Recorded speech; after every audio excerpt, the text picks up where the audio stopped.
শুভ সকাল আমার প্রিয় বন্ধুরা, কেমন আছো সবাই? আশা করছি সকলেই খুব ভালো আছো, সুস্থ আছো। আর আমরাও খুব ভালো আছি। আজকে সকালটা কুয়াশা ভরা সকাল। আজকে এত পরিমাণে কুয়াশা দিয়েছে যে কি বলবো আর, সামনের মানুষকে পর্যন্ত দেখা যাচ্ছে না, এত পরিমাণে কুয়াশা দিয়েছে। সেই জন্য মা আজকে আর হাঁটতে গেল না। মাকে বললাম যে এত পরিমাণে কুয়াশা দিচ্ছে, মা তোমার আজকে আর হাঁটতে যেতে হবে না। ওইদিকে তোমাদের দাদাভাই গরুগুলোকে বার করে নিল, আর মা দেখছি উঠোনটা ঝাড় দিচ্ছে। সেই জন্য আমি রান্নাঘর থেকে বাসনগুলো বার করে নিয়েছি, আর এখন আমি ধুয়ে নিচ্ছি। এখন বাজে সকাল 6টা। আর দেখছি কলেও জল ছেড়ে দিয়েছে, সেই জন্য ভাবলাম একবারে বাসনগুলো ধুয়ে নিই।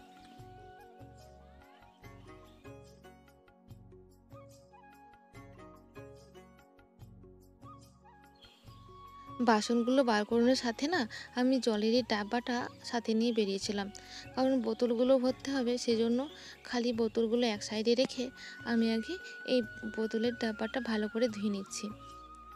আর যে বোতলগুলো খালি আছে সেগুলো তো ভরবই, আর বোতলে যে বাসি জলগুলো আছে সেগুলো আমি ফেলে দেবো। যেহেতু কলে টাটকা জল বেরোচ্ছে, সেজন্য একবারে বাসি জলগুলো ফেলে তারপরে ভর্তি করে নেবো বোতলগুলো।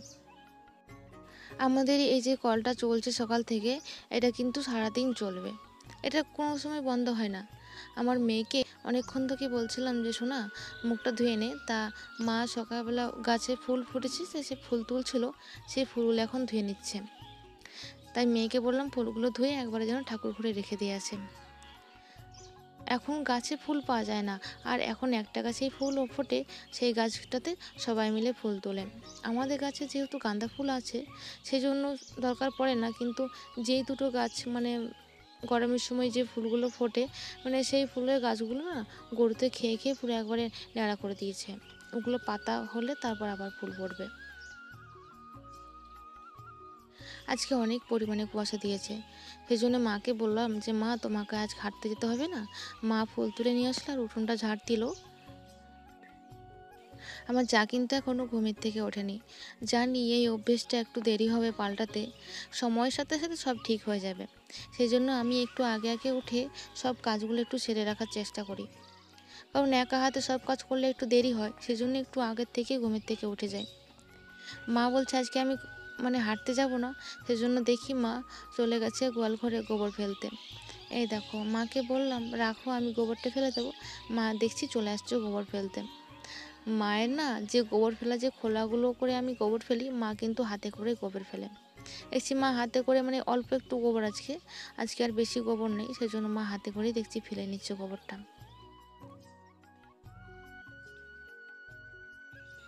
গরুর দেখাশোনাটা বেশিরভাগ মা করে, কিন্তু এই যে সকালবেলা মা হাঁটতে যায় না, সেই জন্য আমি একটু মাকে সাহায্য করে দিই, গোবরটা ফেলে দিই, গোয়াল ঘরটা ধুয়ে দিই।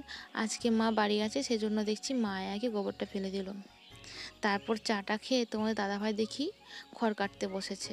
আর এত পরিমাণে কুয়াশা দিচ্ছিল, তাই বললাম একটা গামছা মাথায় বেঁধে নাও, অনেকটা বেলা হয়েছে। কিন্তু দেখতে পাচ্ছ বন্ধুরা, কুয়াশা কিন্তু এখনও কাটেনি। তোমার এই দাদাভাই দিয়ে খড় কাটছে, আর মা বস্তা নিয়ে দাঁড়িয়ে আছে এই খড়গুলোকে বস্তার মধ্যে ভরবে বলে। না হলে কিন্তু এই মুরগিতে না চারিদিকে ছড়িয়ে দেয়, খড়ের মধ্যে যে ধানগুলো থাকে সেগুলো খাওয়ার জন্য চারিদিকে ছড়িয়ে দেয়।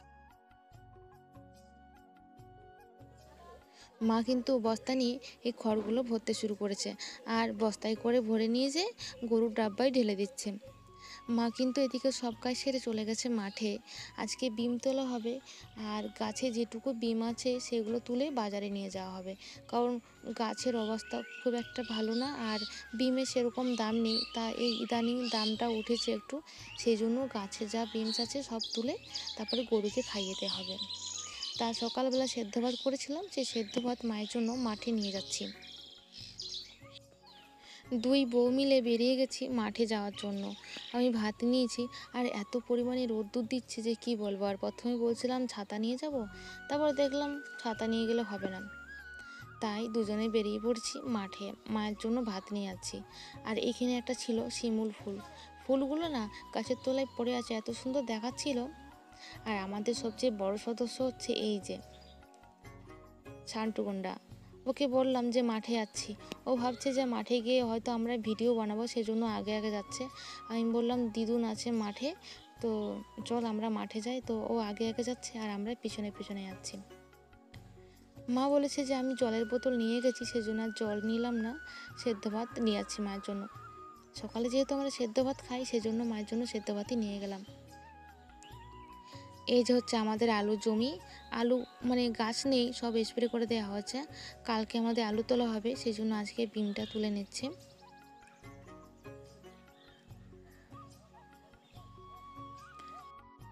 আমরা মাঠে যাচ্ছি, আবার তাড়াতাড়ি করে মাঠের থেকে ঘুরেছে রান্না বসাতে হবে।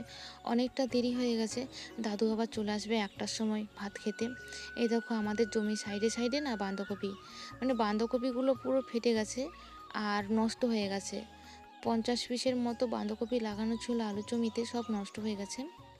আর মা এই যে বিমস তুলছে এখানে, তাই মাকে বললাম যে একটা বাঁধাকপি নিয়ে যাব। তা মা বলছে যে বাঁধাকপি দুটো নিয়ে যাও, গরুকে জন্য কেটে কেটে দিয়ে দিই। এইখানে একটা বাঁধাকপি ভালো আছে আর এগুলো সব ফেটে ফেটে গেছে। মানে ঘরে খাওয়ার জন্য আমাদের আলুর জমিতে অনেক রকমের সবজি দেওয়া হয়। বাঁধাকপি ছিল, বাঁধাকপি তো 50 পিস ছিল, আর যে ফুলকপিগুলো ছিল সেগুলো সব ধাসাতে নষ্ট হয়ে গেছে, আর ওলকপিগুলো খাওয়া হয়ে গেছে। এই হচ্ছে মা, দেখো এত রোদ্দুরের মধ্যে মাথায় গামছা মুড়ি দিয়ে বিমস তুলছে। খুব খারাপ লাগছিলো কি পরিমাণে রোদ্দুরটা দিচ্ছে। আর এখানে দেখো দুজনে কি করে, একটা গাছের ডাল নিচু হয়ে গেছে, সেখানে দুজনে বসে দোলনা খাচ্ছে। মাকে অনেকক্ষণ ধরে ডাকলাম যে মা তুমি চলে আসো, ভাত খেয়ে নেবা, কিন্তু মা তো কিছুতেই আসছে না। কারণ বলছে তোমরা রাখো, আমি একটু পরে খাবো, আমার ভালো লাগছে না, গা গুলোচ্ছে, বমি পাচ্ছে। বলছে রোদ্দুরে মানে পেট গোলায় গোলায় উঠছে, কারণ রোদ্দুরের তাপটা না অনেক পরিমাণে ছিল। আর এই যে দুটো ফুলকপি নিয়ে নিয়েছি, এটা হচ্ছে গরুকে দেবো। এই দুটো ফুলকপি কিন্তু খুব ভারী, 2 হাতে করে নিয়ে আসতে পারছিলাম না। শেষে ছান্টুকে বললাম যে পাতাগুলো ভেঙে ভেঙে পড়ছে, ও মাথায় টুপি করে নিয়েছে। এত পরিমাণে রোদ্দুর দিচ্ছিল, যে করে না আবার তাড়াতাড়ি করে রান্না করতে হবে। এই যে দুটো বাঁধাকপি নিয়ে যাচ্ছি, পুরো হাত দুটো যেন খুলে পড়ে যাবে, প্রচুর পরিমাণে ভারী। আর সত্যি কথা বলতে নিয়ে যেতে পারছিলাম না, হাতগুলো না ধরে যাচ্ছিল। তাই সোমা বলছে যে দিদি তোমাকে দুটো নিয়ে যেতে হবে না, তুমি একটা আমাকে দাও, তুমি একটা নাও। তাই দুজনে দুটো নিয়ে বলছি কি যে কাঁধে করে নিয়ে যায়, চলো কাঁধে করে নিয়ে গেলে না এতটা কষ্ট হবে না। আর প্রচুর ভারী ছিল, হাতে করে তো নিয়ে যাওয়া যাচ্ছিল না, সেই জন্য কাঁধে করে নিয়ে যাচ্ছিলাম। তো দুজনে মানে হাঁটতে হাঁটতে চলে আসলাম, এসে অনেকটা দেরি হয়ে গেছে, রান্না বসাবো, তাই তাড়াতাড়ি করে আসছিলাম।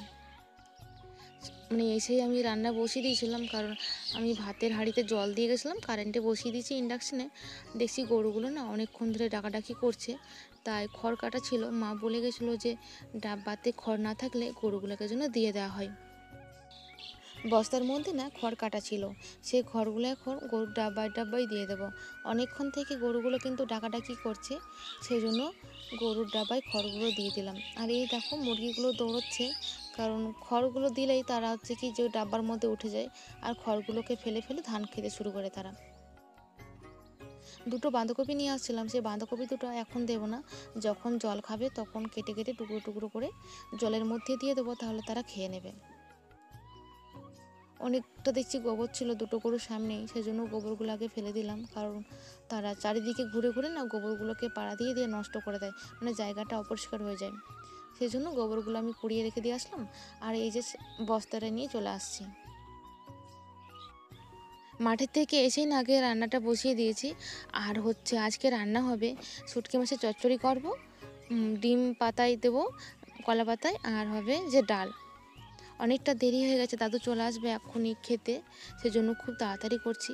সোমাকে বললাম যেন একটু আমাকে সাহায্য করে দেয়, কারণ হচ্ছে যে না কেটে দিলে আমি আবার তাড়াতাড়ি করে রান্না করতে পারি না। আর আজকে না প্রচুর পরিমাণে রোদ্দুর দিচ্ছে, গরমটাও খুব রেখেছে, খুব কষ্ট হচ্ছিলো।